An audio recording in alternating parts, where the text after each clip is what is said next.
Bismillahirrahmanirrahim. Assalamualaikum warahmatullahi wabarakatuh. Selamat pagi, selamat siang, dan selamat sore. Di sini saya akan sedikit tutorial menampilkan atau mengolah data citra menjadi untuk menampilkan lens surface temperatur pada software Quantum JS. Nah, di sini saya akan menjelaskan sedikit tentang apa itu lens surface temperatur atau sering disebut LST. LST adalah indikator yang baik untuk keseimbangan energi di permukaan bumi dan salah satu parameter utama dalam fisika proses permukaan tanah pada skala regional maupun global. Nah, untuk LST ini sendiri biasanya itu digunakan untuk menganalisis perubahan cuaca dari tiap tahunnya di salah satu area atau wilayah yang dimana mungkin nanti akan output akhirnya itu membandingkan gitu dari antara dua tahun yang berbeda, biasanya kurang lebih seperti itu. Nah, si LST ini sendiri eh, ada beberapa alat dan bahan. Yang pertama, untuk bahannya itu sendiri ada Landsat 8 untuk data citranya. Biasanya kalau misalkan untuk membandingkan itu dua tahun yang berbeda, karena nanti hasilnya akan terlihat signifikan atau tidaknya. Nah, lalu akan menggunakan dengan alatnya itu mungkin atau softwarenya itu Quantum JIS.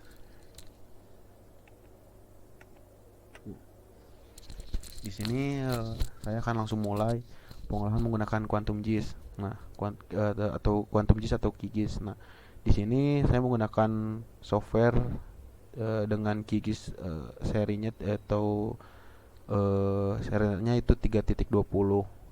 Nah, untuk pertama di sini kita langsung buka new project aja.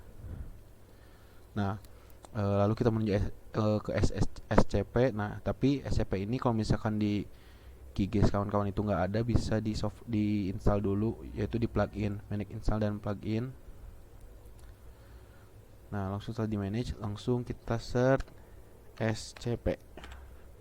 Nah, jika bentuknya sudah seperti ini, itu sudah terinstall gitu. Lalu balik lagi ke SCP-nya itu sendiri, kita ke pre-processing atau langsung di sini kita karena menggunakan datanya itu Landsat, atau kita langsung ke Landsat aja. Terkecuali kalau misalkan kawan-kawan menggunakan Sentinel 1, 2 dan 3 seterusnya, itu ada cara preprocessingnya. Di sini kita masuk ke Landsat, lalu di sini kita pilih folder atau kawan-kawan menyimpan bahan. Nah, diusahakan itu ada di salah satu folder ya. Nah, ini kita bahan, lalu select folder. Nah, di sini lalu terlihat karena dalam satu kali mendownload citra itu terdapat ada band 1 sampai 11. Nah, untuk rumusnya ini sendiri, jika kita ingin menampilkan LST itu, kita menggunakan band 10 dan 11. Yang dimana itu artinya si band yang lainnya bisa kita buang saja gitu. Ini kita buang saja. Yes, di sini lalu brightness temperature in Celsiusnya kita checklist, lalu apply dose 1 atmospheric correction. Nah, setelah itu kita run saja. Nanti run kita menuju salah satu folder gitu. Nah, di sini kita bisa, agar terpisah dengan folder yang tadi, kita buat folder baru. Di sini kita beri nama hasil. Nah, setelah itu enter, klik, lalu select folder. Setelah selesai seperti itu, dia akan auto run biasanya. Tunggu sebentar. Nah, sudah selesai. Nah, nanti tampilannya akan seperti ini. Nah, di sini ada dua citra. Yang pertama itu yang awal tadi, yang kedua. Nah, kita di nonaktifkan saja. Lalu yang keduanya itu kita agar terlihat salah satu daerahnya itu panas atau tidak. Nah, kita bisa properties dulu. Di properties kita palette unique value. Nah, di sini kita masukin saja classify-nya. Dia akan calculating di mana nanti salah satu daerahnya akan ini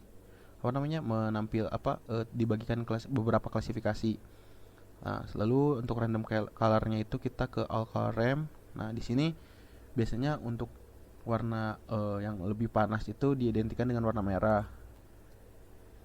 Nah, ini kalau misalkan posisinya paling kiri itu merah, paling panas dan paling dingin itu kita bisa dibalik saja. Nah, inverse color ramp, lalu di apply. Oke. Harus kita balik berarti. Nah, nih bisa terlihat itu. Di sini untuk hasilnya kurang lebih seperti ini. Nah, bisa terlihat gitu dalam satu daerah digunakan lenset itu ini merah merah gitu, yang dimana artinya jika diklasifikasikan itu yang hijau itu cenderung lebih dingin atau suhunya cenderung lebih rendah, dan yang berwarna merah itu cenderung lebih panas gitu. Kurang lebih segitu yang bisa saya tutorialkan. Terima kasih, semoga bermanfaat. Wassalamualaikum warahmatullahi wabarakatuh.